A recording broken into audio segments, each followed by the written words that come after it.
everyone, and welcome to Global Outlook. I'm Mary Sitt. HCC is one of the nation's most robust programs for international students, and recently it redesigned the way it advises its thousands of international students. Here to tell us more are two academic advisors, Natasha Hindocha, academic advisor in the Office of International Services and Programs, and Rosa Nguyen, academic advisor on HCC's main campus. Thank you both for being with us. Thank you. So tell me a little bit about the international program HCC has. I know it's huge. Yes, we have approximately 6,000 international students every year, and they come from all different types, everywhere. We have had students come from Kazakhstan recently, and our number one is, I want to say Nigeria and Vietnam and India. I think it's in those rows or that order. Okay, and they come here because HCC is very affordable. Yes. The climate is generally pretty mild, although it gets hot in the summer, and it's just a good program to get into, right? Right, most definitely, and it's because it's one of the most diverse, Houston is one of the most diverse cities in the nation, and so it attracts a lot of different types of individuals, and I think that's one of the biggest reasons why we have such a huge international population. And plus, if your English skills aren't that great, HCC will help you take the English as a second language courses to get up to speed to take the courses. Yes, which is pretty unusual, right? Yes, most definitely. We have a really good ESL program that assists students throughout that process and then getting into the college level courses. Now, Rosa, as an academic advisor, what are some of the things you advise international students especially with? So the advisors at HTC are going to be case management advisors, which means we have specialty of areas that we advise for. So I actually used to advise for STEM, but I now advise for healthcare, so I am pretty proficient in both areas. But pretty much we help students determine where they want to go in life, what kind of career they want, how to get to that career. Because with some fields it's pretty set, like if you want to become a medical doctor or law school, it's your usual 4 years of undergrad and then you apply to med and law school. But for some other fields, kind of like IT, we have very popular programs in IT like our cybersecurity, which is only a 2-year terminal degree, but that's all they need actually to complete that and be able to get work. Unless they're looking for a larger company, then they're looking for a bachelor's degree. But that's the conversation we advisors have one-on-one with our students in our caseload to kind of see where do your passions lie? What kind of careers you want to go into? Which university? What if they don't really know? Do you give them like career type tests and personality tests? Yeah, so we actually do have our Htc Career Coach, which is on our website, and students can take like a 60-question questionnaire. So when people think of these things, they go, oh, it's just asking me, am I good at this or am I good at that? It's actually different. It actually asks you, do you like doing this? Do you like doing that? And after it's finished, it actually gives you a breakdown of how strong of a match you are for each area of study, and then it breaks down to like the top paying careers. So not only are we just going to tell you what you're good at, but we're also going to tell you what your career potential is, how much you can make, what kind of degree it would take to get that. So a lot is that free and open to anybody, or just people who are enrolled at HCC? It's actually open to anybody because it's on our main public HCC website. So Okay, even if you're not an HCC student, you can still go to it and do that. That's a very useful tool, because I have a 15-year-old, 16-year-old, and she doesn't really know what she wants to do. Yeah, and I love it because it's not like, are you good at this? Are you good at that? Because most people don't know if they are relative to someone else, but it's, do you love doing this? Do you like that? Does this turn you off? And so that kind of helps students to kind of narrow it down to the top 2 or 3 areas of studies, and that helps us advisors go, okay, tell me more, and then we have that conversation. What are some of the major issues that students bring to academic advisors?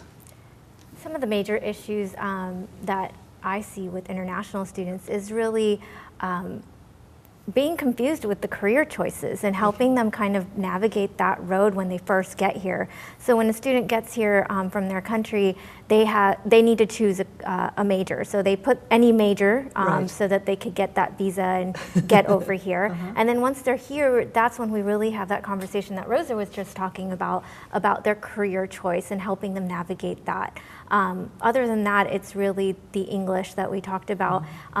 Seeing where they are in their English ability so that we can help them as quickly as possible to get to that college level program. Do the international students especially have certain fears when they come over here? Other than how am I going to make it living over in this foreign country, but in terms of their academic stuff, is it harder usually, or is it about the same, or are they just really worried, I'm not going to get this in English, because that's not my first language? I think that that's a really good point. I think every student has various abilities in their English, and English is definitely one of the biggest challenges that they have, and that's the one thing that when they get here, that's one of their major concerns. But it will just depend on student to student, because we have students that do come from Canada or come from English-speaking countries where their education has been taught in English. So they're very proficient when it comes to reading and writing. It may not be the speaking that they're very comfortable with. So it really just kind of depends where the student is coming from.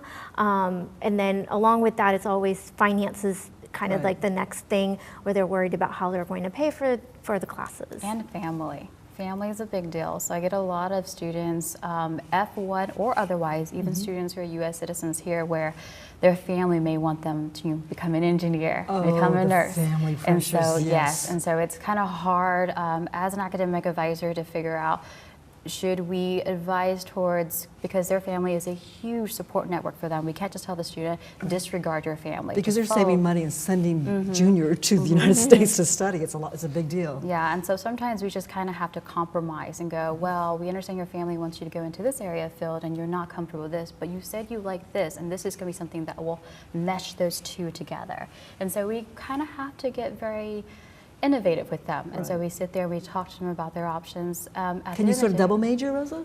Not here at community college, no. At the university you can. And so actually one of the funny things, we talk about undecided majors and F1 students, sometimes they'll go, well, I know my family wants me to become an engineer or a doctor. Can I do something that will go towards both? And we go, okay, as long as we know what your top 2 majors are, we'll give you classes, and that way you don't have to make a decision just yet.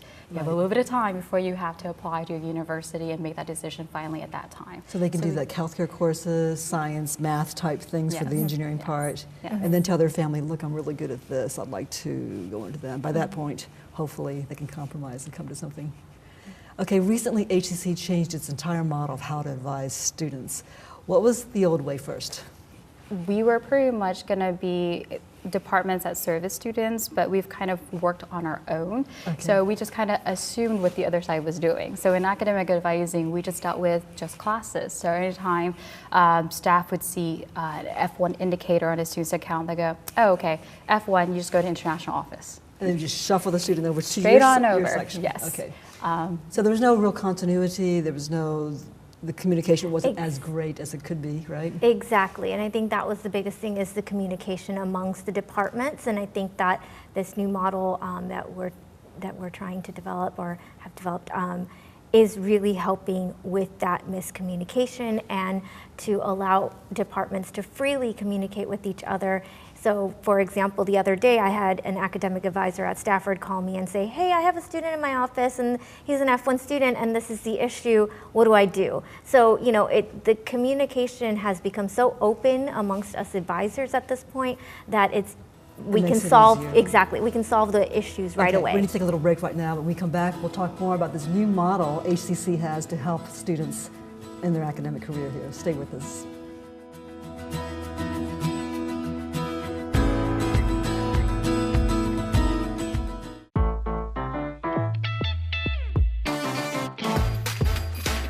HCC. So many reasons, so little tuition. Register today at hccs.edu/now. I've seen people's lives change just by attending a class at HCC. Some of them might not have the financial means to go to a four-year university. That doesn't make them any less quote-unquote smart than the kids who go to a four-year school. HCC is easy to get to. It's easy to apply and easy to become a part of. It gave me so much confidence. Once you finish your 2 years there, you can transition into a four-year university or go into the workforce. It's affordable, it's accessible, it changes lives. First time I tried Vicodin, it was laying around my mom's house. And then I kept taking them whenever I could get them. I didn't know they'd be this addictive. I didn't know how far I'd go to get more.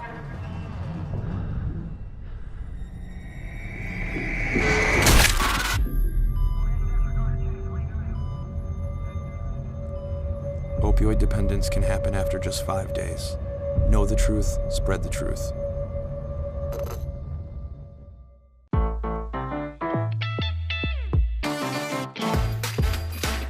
HCC.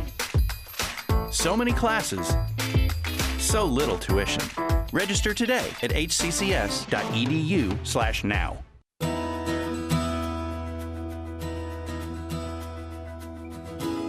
We've been talking with Natasha Hindocha, Academic Advisor in the Office of International Services and Programs, and Rosa Nguyen, Academic Advisor at HCC Central Campus. Before we go back to them to talk about the brand new way HCC is advising its students, let's meet some students. Here's a clip of some of them who recently took a resume writing workshop.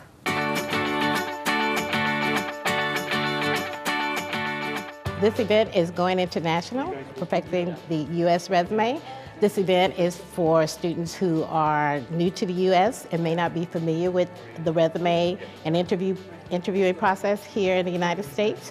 So we have invited employers out from the various industries to come and answer questions about the resume and the interview.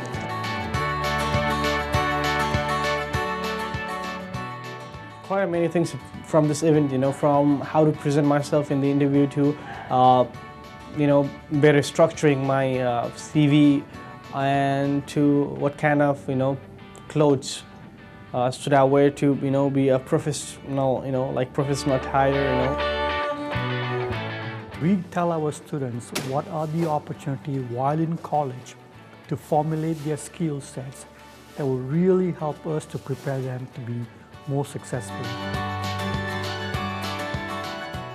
So I learned that you can make a cover page for the event. You don't just have to make your own just your resume, and I thought that was really helpful because then it made you sound less boring. I love seeing how diverse the student population is here. It's great.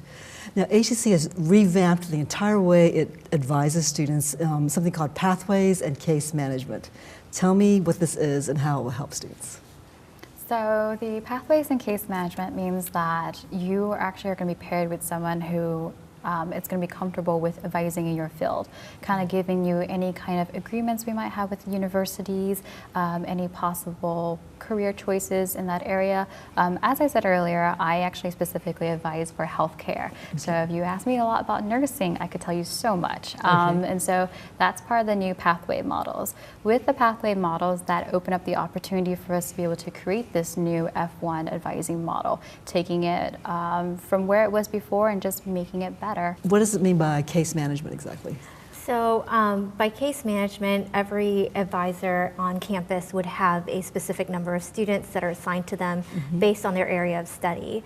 The academic advisors at the international office, myself and Mr. Thomas, we don't have a case management. We don't have an actual case that we handle.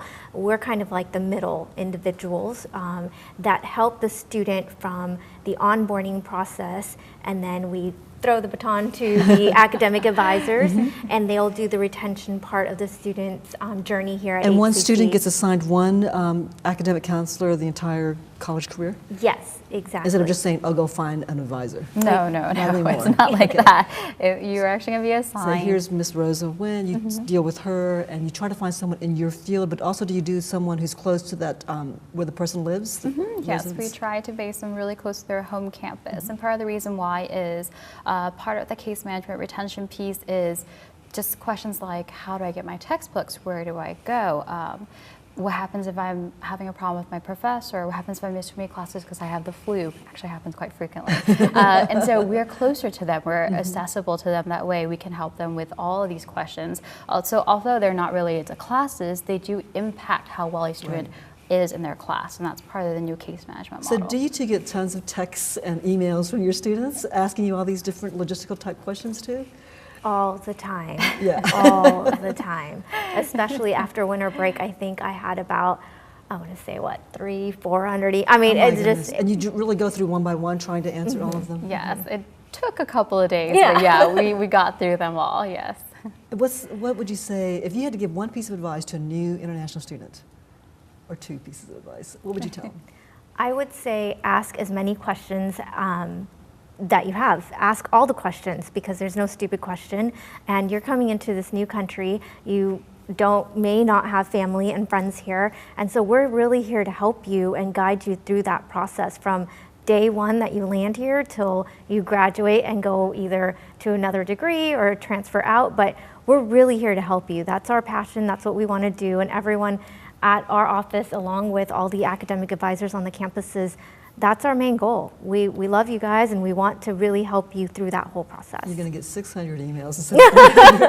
And Rosa, what kind of advice would you give someone new here? My biggest piece of advice is just to do things early and communicate early. It's still communication, but I tell most of my students, by the time you come to me at the end of the semester, your problem that you could have told me at the beginning of the semester, we could have fixed it, and it wouldn't be this major fix right now that could jeopardize your academic career and jeopardize your visa. Versus if you know it's already a problem early on, come let us know. Our doors are always open to you. We try to help you. Although we may not know the answer, we would know who to refer you to. So that's the biggest thing, is that in case management, we are first point of contact. So just don't be shy. Come and ask us lots of questions. Email, call. I have some students who will email me and call me 5 times a day, and I'm like, I am absolutely sure that this is what you need to do. Trust me. Go ahead and do it, and then get back to me within 2 to 3 days and let me know what's happened, and we can go from there. Rosa and Natasha, thank you so much for being with us. Thank you. Coming up next, we'll meet a life coach, speaker, and trainer who will help you light a fire into your dream and show you techniques to make it come true. Stay with us.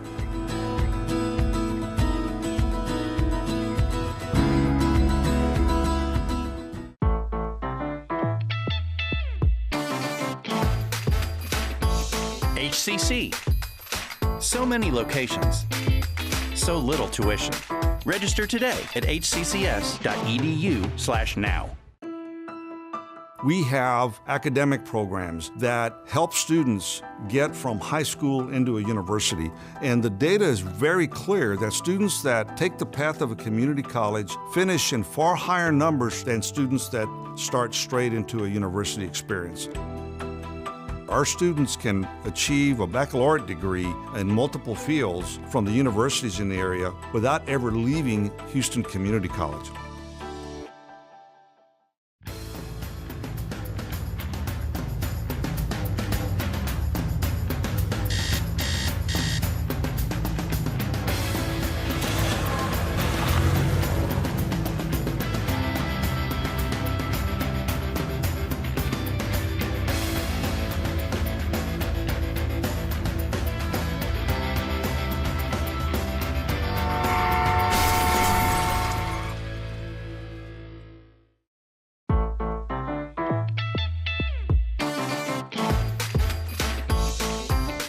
HCC. So many careers, so little tuition. Register today at hccs.edu/now.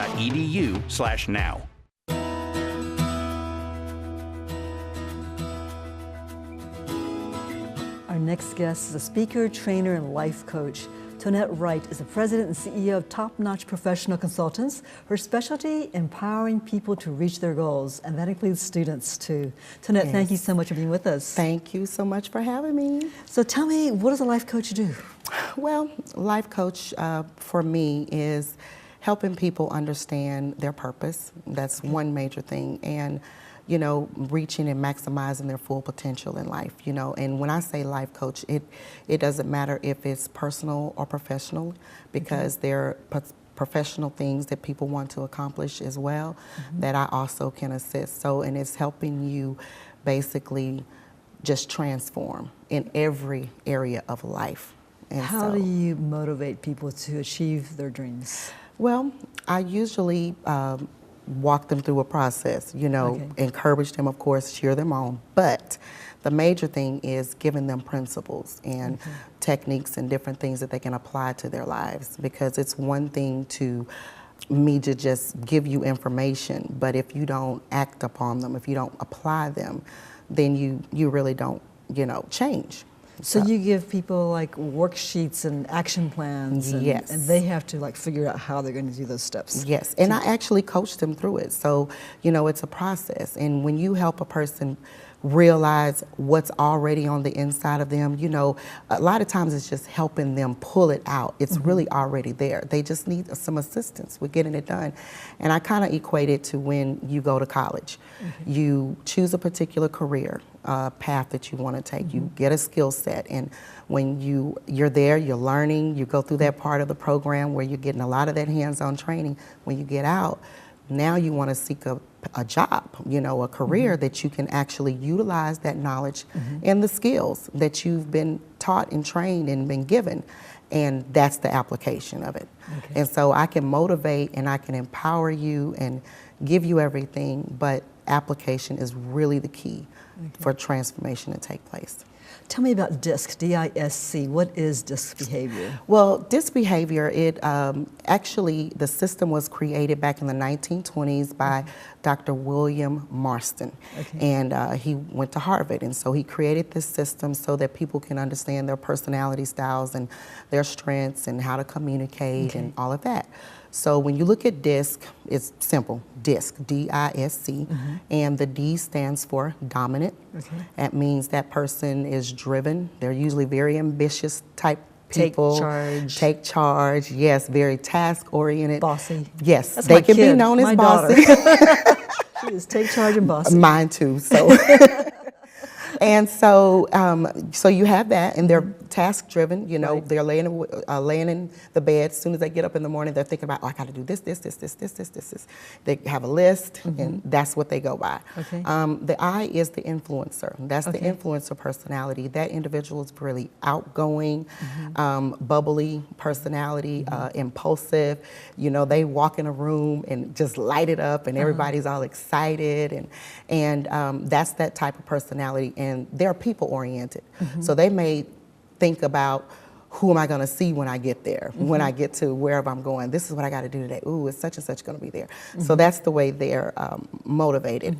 And the S is the more steady, stable individual, kind of laid back. They're really people-oriented. However, they actually like to be a part of a team, and they are team players.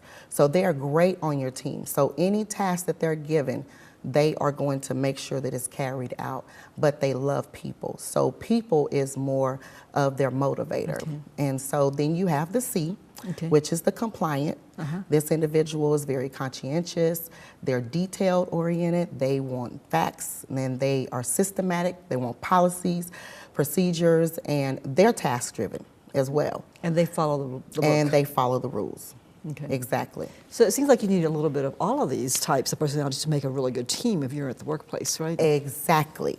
And what's key is everybody understanding who they are, their strengths, their weaknesses and talents, and what they can bring, and understanding who you're working with as well. So once everybody can understand how to better communicate their style with one another and respect that everybody is different, then you can have a organization, or you in your group can just really have great potential. And this would also work in the family too. Instead of sure saying, does. she always does this, and she never does, think about what are her strengths, what does she bring to it, and then try to use that together as a team. Exactly, because that's the first thing I did. When I became certified, I'm like, oh, we got to take this test in the house so we can see, you know, and it's amazing because you even learn, even in marriage, as couples, how, you know, oh, this is why you're like this. Oh, and he's like, this is why. Yep, that's definitely you.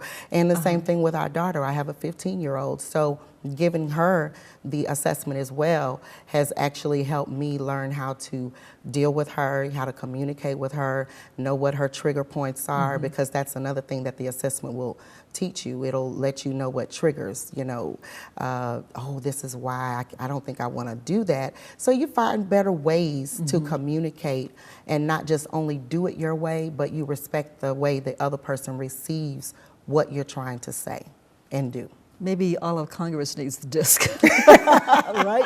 That would be awesome. But you said earlier that there's a difference between communicating and connecting with someone. Yes. Tell me the difference, because you can say something, they can hear it, but you're not really connecting. Exactly. You know, we know communication is, you know, knowledge, ideas that we share, and we do that through speaking, writing, and our body language as well. But when you connect with a person, you have the ability to relate to them in such a way that you can gain influence. And you get the influence with that individual because you can connect with them. When you connect, you're listening, you're really engaged, you're giving the eye contact like you're doing, and you're not just, you know, saying words, but you're really caring. You're showing that person that you're into what they have to say. Okay, Toinette, that's sort of like empathy, where you actually connect. You're not just giving sympathy, you're connecting your empathy. But how can that be taught? Can someone really learn that, or is that instinctive? You can. You can learn. And how do they do it? How can you learn that? Well, Hire you? you teach them. Well, one of the things I do, I train as well. So I speak and I train. And so when I train, I also give you, you know, different principles, you know, that these are things that you can apply. And we do workshops and hands-on things, you know, role playing, you know, to kind of get people in a groove of knowing how to best connect with individuals. And it works. When you do it, it works. Okay, let's talk about being an influencer. You know, now when you think of influencer, you think of the YouTube influencers, and one person does something and everybody goes out and buys that makeup brand, whatever. They're influencing a brand. Yes. When you talk about an influencer, how do you define that? Well, I define influence two ways. You can influence people positive, and you can influence them negatively. Okay. My goal is to always influence people positively, and that is by being integral, you know, and like I just said before, you know, you want to empower them, empower others, and you want to help them learn that they can also take what they've been given and reproduce. Okay. That means you share and you teach others and you help others grow. And when you do that, you grow. So when you grow as a leader, then you become a person of influence, because that's what leadership is. Leadership is influence. It's helping other people grow. It's helping other people grow. It's not just about your own little thing. It's not just about your own little thing. You know, we have YouTubers that make a lot of money. Right. You know, and you know, they become very famous. And you always going to have people that will follow people because they're famous, because they make money. But it doesn't necessarily mean that they're giving a positive impact upon your life, or if they're actually influencing you positively. So that's a check that we can have for ourselves, is what I'm taking in and listening to and watching every day. Is it helping me grow? Is it helping me become better? Or is this just something that I'm doing and there's really no momentum in my life, no motivation, no empowerment for me to become a better person? Wow, this is all good stuff. Yeah, and it's good for me, because even for me, I'm still learning and I'm still growing, because I believe that we should always learn. We should always grow. We should always want to be better. If we ever get to the point to where we've reached the glass ceiling and there's nothing else to do, then we basically stop influencing. Okay, so Toinette, if someone, let's say a student's listening to this and says, I can't really afford a life coach, but I really want to get my life together, I really want to do some of the things she says, are there like, here, do these 2 things, 3 things, and you're on your way? Well, one of the things we teach, I think about laws. Okay. You know, there's laws. We follow the laws of the land. And there are consequences. And there are consequences to those laws. There's positive cause and effect, right? Okay. Well, there's laws that are out there that I can give people, as far as the law of the mirror. When I look at myself, how do I see myself? Do I look at myself and see myself as a person of value? And do I look at myself and see that I still can have value added to my life? And understanding this particular law is saying, I don't need to compare myself to other people and look at what they're doing, because that can throw me off and get me off track. Right. But I have to understand that I have something in me that I'm here on earth to do, and it's great. But I can't get caught up in self-talk. You know, sometimes we can do self-talk and talk ourselves out of things, talk ourselves into doing things. Right. Well, self-talk, you have to guard it, because it can become negative self-talk. Okay. So one thing I would tell an individual is, do not do the guard themselves with that self-talk, because words are powerful. So if you begin to speak things that are negative, then you'll begin to believe them. And if you believe them, then eventually you'll begin to do them. Right. You know? The law of the mirror, I like that. The law of the mirror. Thank you so much for Toinette Wright for being with us. Yes. Sharing all these positive things. Yes, thank you so much. That's all for this edition of Global Outlook. I'll see you again every Friday and Sunday at 7:30 a.m. and 7:30 p.m. plus Saturday at 10 a.m. I'm Mary Sitt. Thanks for watching.